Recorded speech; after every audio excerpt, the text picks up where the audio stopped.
isso aí, pessoal, voltamos aqui com o programa Jornada Feliz, né? E hoje nós estamos aqui falando de temas muito importantes. O racismo é a nossa pauta agora da hora do bate-papo, né? A discriminação racial exclui e provoca dor e morte em qualquer parte do mundo onde ela acontece. Então, são comportamentos que têm que ser combatidos, tem que haver uma conscientização da sociedade.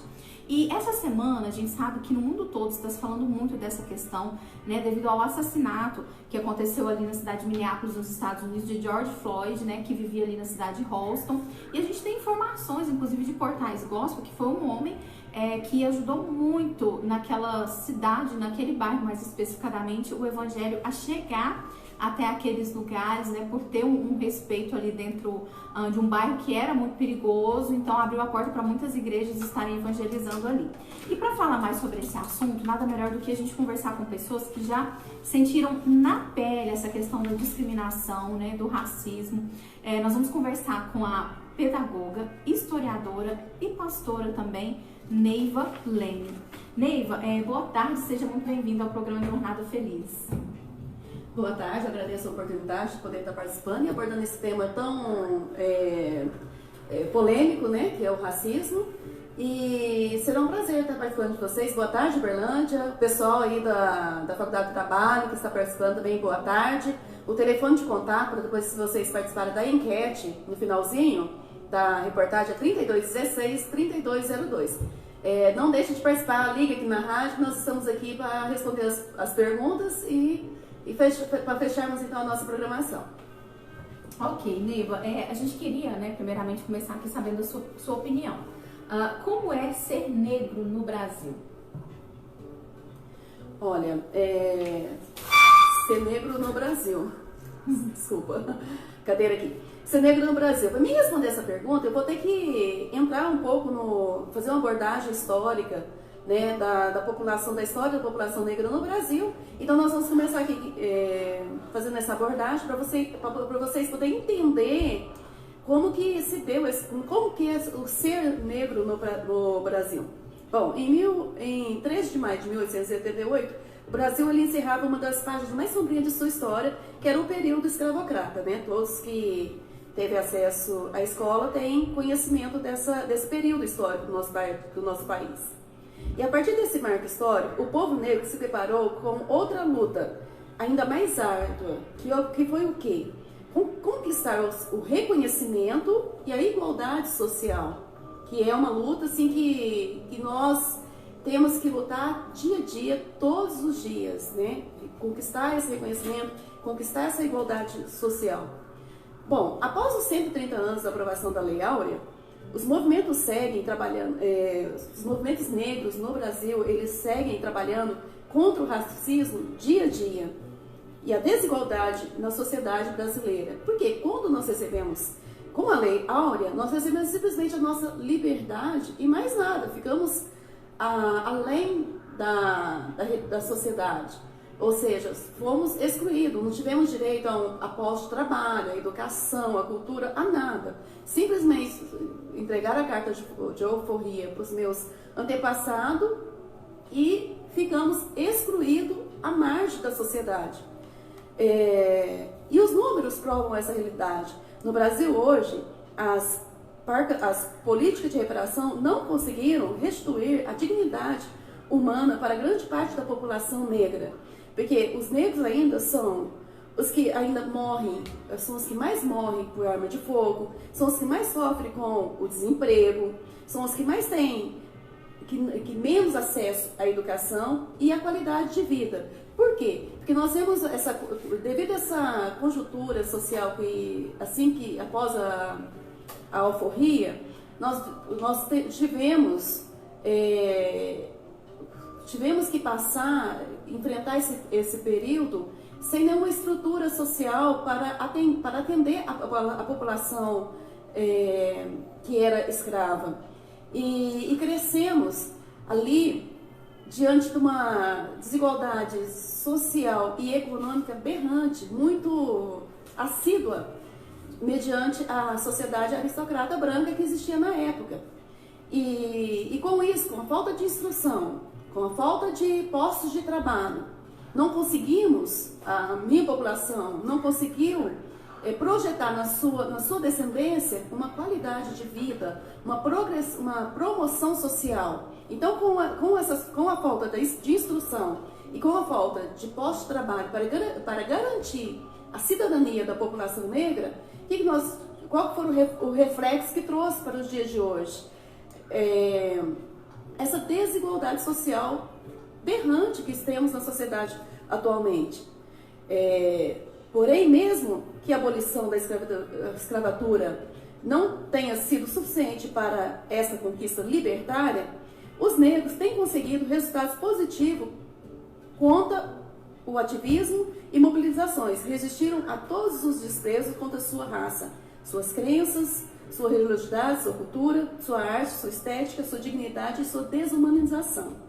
Então nós temos aí que, a partir do momento que a população negra começou a ter a consciência que ele precisava de ser mais ativista, que ele precisava de se mobilizar para conquistar os seus objetivos, eles passaram a conquistar certos privilégios, né? Certos privilégios, não, certos direitos já garantidos na nossa Carta Magna. Só que, porém, estava o quê? Selecionado para a população não negra, certo? Qual que é o exemplo disso? Nós vamos ver na questão assim do índice de pessoas que chegam ao ensino superior, tem acesso ao ensino superior. Até hoje, você chega na universidade pública, você vê uma sala com 45 alunos, você pode contar lá, você não encontra 10 negros matriculados.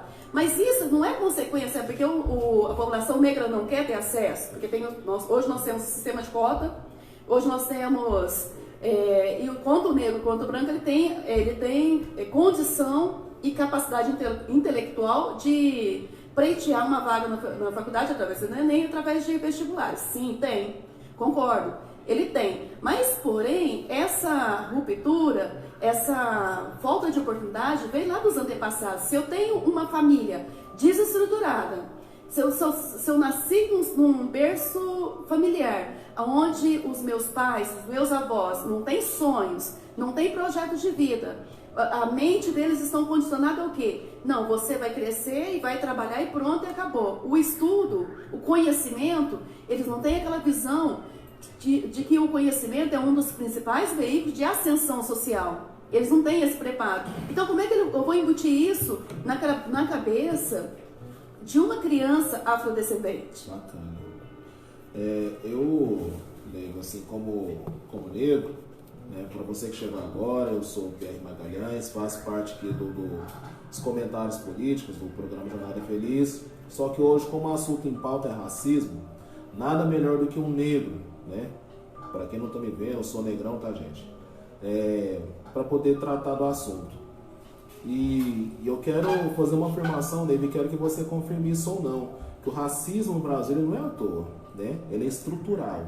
Ou seja, a sociedade brasileira está estruturada para tratar o negro como um cidadão segunda classe, ainda que sejamos 56% da população, se for contar entre negros e pardos, né? Só que o acesso às oportunidades não está nessa proporção, e você sabe muito bem disso. Sim. O racismo, assim, só concluindo, ele não se encerra em não somente não gostar de negro. Tem gente que acha que o negro é gente boa, que acha que o negro é um cara tranquilo, boa praça e tudo, só que não quer ver o negro nos postos mais altos, não aceita ser tratado por um médico negro, não se sentem confiantes em ser defendido por um advogado negro, por exemplo, não sente segurança em ver sua casa construída por um engenheiro negro, por exemplo. Então, o que você me fala sobre essa questão do racismo estrutural no Brasil? Esse racismo é estrutural, sim, e foi reforçado isso nos livros didáticos. Nos livros didáticos e nos nossos meios televisivos, nas nossas teledramaturgia. Por quê? Porque ali eles conseguiram passar uma imagem subliminar que o lugar do negro seria o quê? Protagonizar papéis de mulheres ou doméstica, ou escrava, ou negro, protagonizando o papel do bandido, do favelado, né? Então isso é muito, já são essa estrutura social, ela foi protagonizando, foi se firmando através desses meios de comunicação. Você vê que quando eu vou abordar a história do Zumbi dos Palmares, os livros didáticos ele simplesmente retrata que ele foi um cidadão que participou da resistência negra em relação à escravatura, né? Mas não aborda, são poucos livros didáticos que abordam, que foi um dos quilombos que teve uma resistência de aproximadamente quase 50 anos e que teve todo um desenvolvimento político e social e bélico, né? Porque naquele período você tem uma resistência contra um governo que tinha um poder bélico e tem até hoje, né? sem condições financeiras. Você manter uma resistência por quase 5 décadas, o cara ele era um visionário e inteligente. E muitos outros heróis que nós temos que passaram pela história e nem são citados e reverenciados como deveria reverenciar. Por exemplo, nós temos também Abadia do Nascimento, até meu conterrâneo em Franca. Ele é o pai da geografia urbanística. Ninguém nem comenta sobre isso. E é um cidadão negro. Temos o quê? Milton Santos, André Rebouças, Machado de Assis. Apesar que o Machado de Assis ele é mestiço, né? Mas o Machado de Assis ele é assim, retratado como um cidadão um pouco. Se a gente for desenhar, for ver, eles clareiam um pouco a foto dele para mostrar, tipo assim, que teoricamente ele não seria tão negro assim. Mas a representação fiel de Machado de Assis é de um cara negro, porque ele era negro.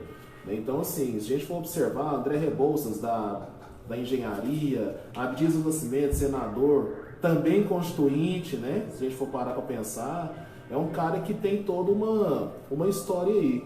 Então, assim, é importante para a população entender que o negro ele não pode ser estigmatizado só como bandido, só como ladrão, etc. O negro ele tem condições ali de ocupar um papel preponderante na sociedade. Eu, por exemplo, Pierre Magalhães, sou jornalista, cara. Sou jornalista formado, né, pelo Centro Universitário do Triângulo, quando não tinha faculdade na UFA ainda. E quando eu falo que eu sou jornalista, o povo já olha assim com certo fala, pô, você é jornalista? Né? Mas eu sou jornalista, cara, formado, graças a Deus, faço parte aqui desse programa com muito orgulho e tenho conteúdo suficiente para poder discutir sobre qualquer assunto. Mas é porque eu sou melhor que os outros? Não. É porque eu sou tão cidadão quanto qualquer pessoa e tenho tanto acesso ao estudo, tenho tanto direito a ter acesso quanto as outras pessoas. Só que a sociedade não enxerga dessa forma. A sociedade acha que eu devo ser um pedreiro, acha que eu devo ser um cidadão de segunda classe. Não que pedreiro, não que de forma nenhuma, não é cidadão de segunda classe. Mas eles não nos aceitam como engenheiros, não nos aceitam como jornalista. Então é uma situação complicada, sabe, Leigo? Então, assim, só finalizando a minha parte da conversa aqui, e complementando isso, é preciso mais políticas para que a população negra se equivalha à população não negra, de um modo geral, porque do jeito que está, seremos para todo sempre estigmatizados aí.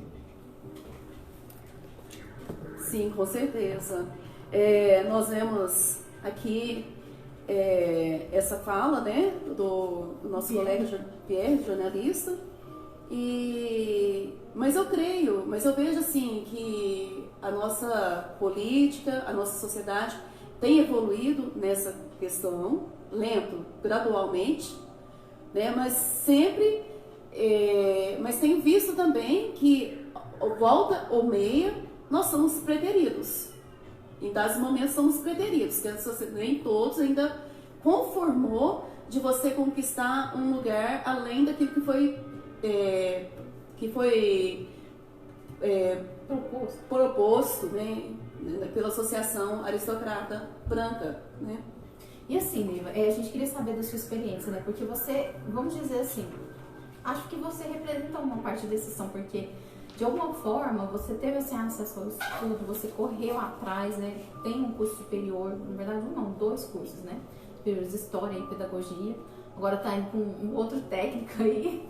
Então assim, é uma intelectual. Já escreveu o livro, Pierre. É pastora, também já escreveu o livro, tá? A gente quer saber, você já teve alguma experiência com racismo em que você se sentiu discriminada? Sim, no meu meio social e no campo acadêmico. Eu já senti, sim, discriminada, e toda vez que às vezes eu vou fazer uma colocação, uma observação, eu vejo que eu sou cortada, porque eu sinto assim que a pessoa... Como se você estivesse incomodando. Como se eu estivesse incomodando. Então, às vezes eu vou fazer alguma colocação, eu sinto cortada. Então, mas isso me ajuda muito, mas isso é muito bom, porque toda vez que eu vou fazer uma observação, principalmente no campo acadêmico, toda vez que eu vou fazer uma observação, vou fazer uma inferência de determinado assunto, o que eu faço? Para mim ser ouvida, eu trago uma referência bibliográfica, que aí sim eu consigo ser respeitada pela colocação, pela inferência que eu vou fazer em determinados temas, em determinado assunto. Ok. E assim, como você atua muitos anos? Instrução. Porque se eu tivesse o privilégio de ser indicada a algum cargo público, uma das coisas que eu gostaria de mudar não seria o Ministério da Educação, seria o Ministério da Instrução. Porque educação, eu vejo que a educação a gente traz do berço, né, de casa. A instrução, ela é um dos principais veículos de ascensão social.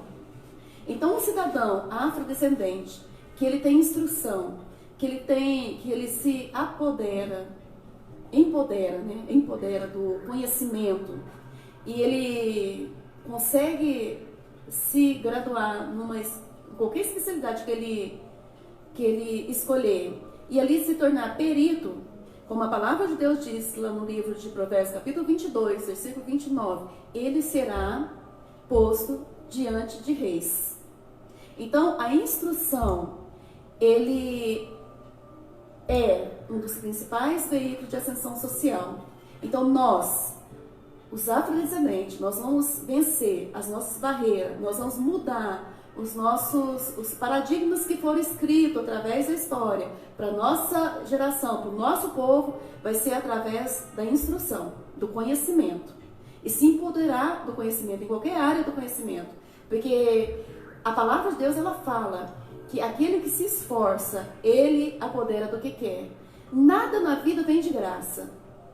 Conquistas, lutas, mudança de ascensão social, né? Mudança de classe social, você sair da linha da pobreza e da miséria, para atingir, para alcançar ali uma qualidade de vida, uma vida de cidadão brasileiro, conforme está escrito na nossa Constituição, ela vem através do conhecimento. Porque o conhecimento, ele traz, quem tem conhecimento, eu tenho um ditado, minha professora sempre falava, e eu falo embaixo, quem tem conhecimento tem poder. Ok. Neiva, e assim, na sua opinião, qual hoje a melhor forma das pessoas lidarem e combaterem a discriminação racial no Brasil? O que precisa ser feito, trabalhado mais? Olha, nós temos aí a Lei 10.639 e a Lei 11.645, o que essas leis elas trazem? Qual que é a delibera? Elas trazem instruções nas escolas públicas e particulares o ensino da cultura afro-brasileira, história e cultura. E a Lei 11.645 também inclui aí a cultura indígena. Então, assim, na minha opinião, qual a melhor forma de lidar e combater a discriminação racial no Brasil? É trabalhar essas temáticas, evocando a questão da diversidade, da cultura, das diferenças de cada um desses povos tem e possui, e quais são as contribuições que esses povos trouxeram para a sociedade brasileira.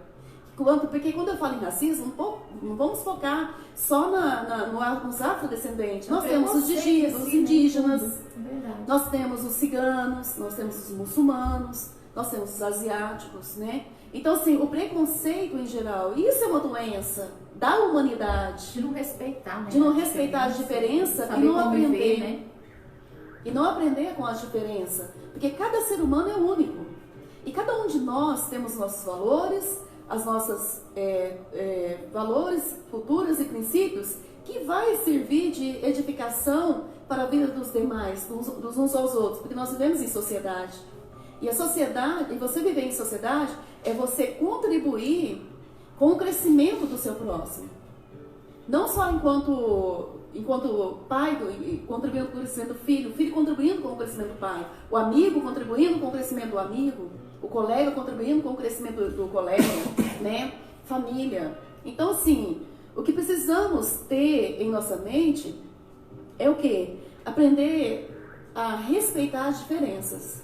Então, assim, é trabalhar essa temática com essa abordagem. Por que os cidadãos norte-estadunidenses são tão conscientes? Por quê? Porque eles trabalham essa questão da consciência negra de uma forma assim, evocando quais são as contribuições que o seu povo fez reconhecendo, né, para a sociedade, o que a né? pessoa fez como um todo para a sociedade, né, independente da raça, cor, né, mas reconhecendo mesmo os atos. Você vê, nós temos ali nos Estados Unidos, o Martin Luther King foi um revolucionário, ganhou o Prêmio Nobel da Paz. Pastor, né, inclusive. Pastor, né, e que trouxe foi um cidadão ativista e que fez todo um trabalho e um protesto pacífico, desestruturando a economia do país, que quando ele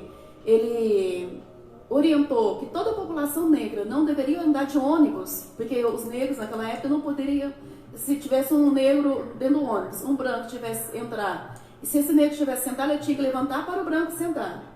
E assim sucessivamente. E o que ele fez? Orientou toda a população negra, não vamos andar de ônibus. Qual foi a consequência disso? Todos não andar de ônibus. Essa população descia no centro da cidade. E ali, eles consumiam nos comércios do central.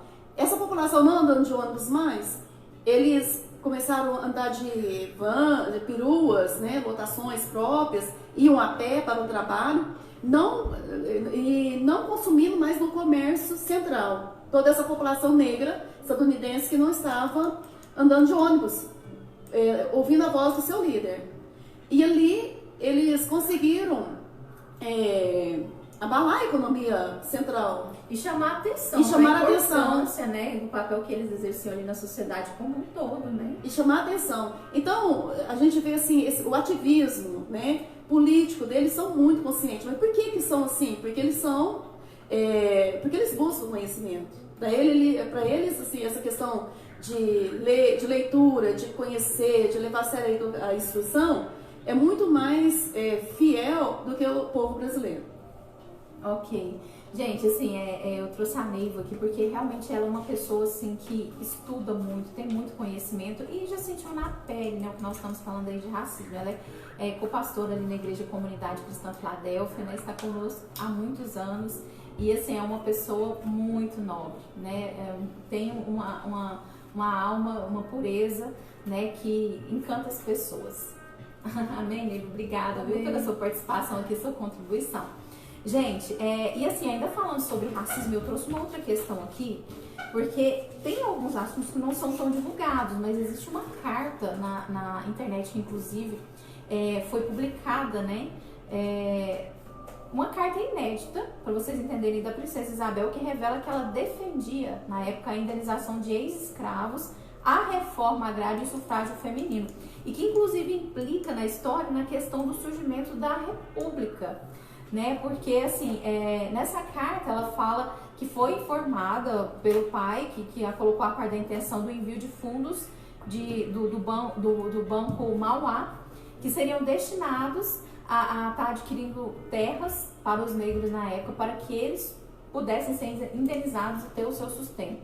Né? Só que ela fala de possíveis ameaças na época de escravocratas, então, assim, inclusive o pessoal, depois eu vou ler essa carta nitidamente aqui no programa, né? Mas a questão que levantam é o seguinte, que a República ela teria surgido, na verdade, com o apoio de escravocratas, né? A questão deles serem mandados para fora do país já foi, na época, por terem descoberto esse plano, né, de estar indenizando os escravos e que, inclusive, ia vir de uma doação do Visconde Mauá de rendimentos lá do banco, né? Então, a carta diz assim, eu fui informada por papai que me colocou a par da intenção e do envio dos fundos de seu banco em forma de doação como indenização aos escravos libertos em 13 de maio do ano passado. E o sigilo que o senhor pediu aos presidentes do gabinete para não provocar maior reação violenta dos escravocratas. Lidas assim como frases soltas extraídas de uma carta qualquer, que pela ortografia sabe-se antiga, essas poucas linhas dizem quase nada digno de nota para a historiografia brasileira. Mas se colorimos essa misteriosa preocupação com nomes, sobrenomes, títulos e brasões, temos diante dos nossos olhos algo capaz de reescrever um dos mais importantes capítulos da história do Brasil. Informada, quem se diz é a Isabel Cristina Leopoldina Augusta Micaela Gabriela Rafaela de Orleans. Os fundos doados para serem usados como indenização aos ex-escravos seriam recursos do Banco Mauá, que a monarquia usaria para assentar os ex-cativos em terras capazes de produzir seu sustento após a assinatura da Lei Áurea em 13 de maio de 1888.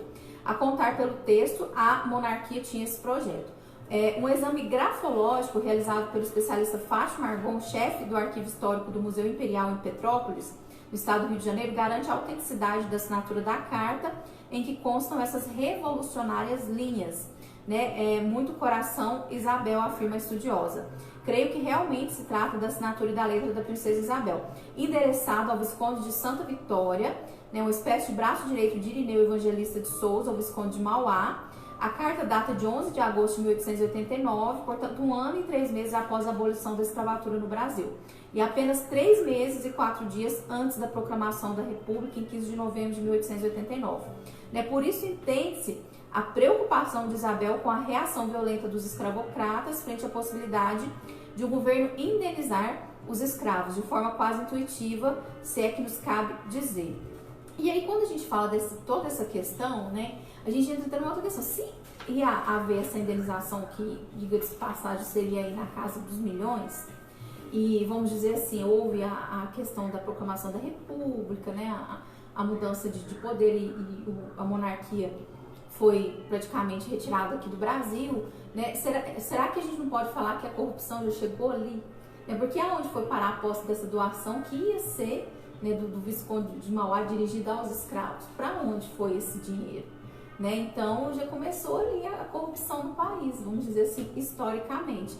E essa carta, inclusive, assim, tem historiadores, como eu li aqui, depois posso até te passar, Neiva, que assim, afirmam que é realmente da princesa Isabel. A monarquia tinha a intenção de indenizar os escravos para que eles tivessem condições de tocar suas terras por tudo aquilo que fizeram em contribuição ao país. Então, assim, é uma história da corrupção no Brasil que começa muito antes daquilo que nós estamos vivenciando, É isso aí, gente. Então, esse foi o nosso momento da hora do bate-papo. Obrigada, Neiva, pela participação. O pessoal, o telefone para quem quiser participar, 3216-3202. Eu quero agradecer o pessoal lá da Faculdade de Trabalho, Larissa Braz, Lohane, que está aqui no meu WhatsApp falando, Marta Machado falou que está trabalhando, pode ouvir. O Thiago falou que ia dar uma participar da enquete e estamos aguardando o telefonema, ok, pessoal?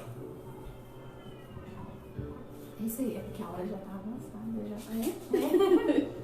Tá avançado. É isso aí, gente. Esse foi o nosso programa Jornada Feliz de hoje. Então, fiquem com Deus, gente. Até o próximo sábado estamos aqui. É porque já tá avançado.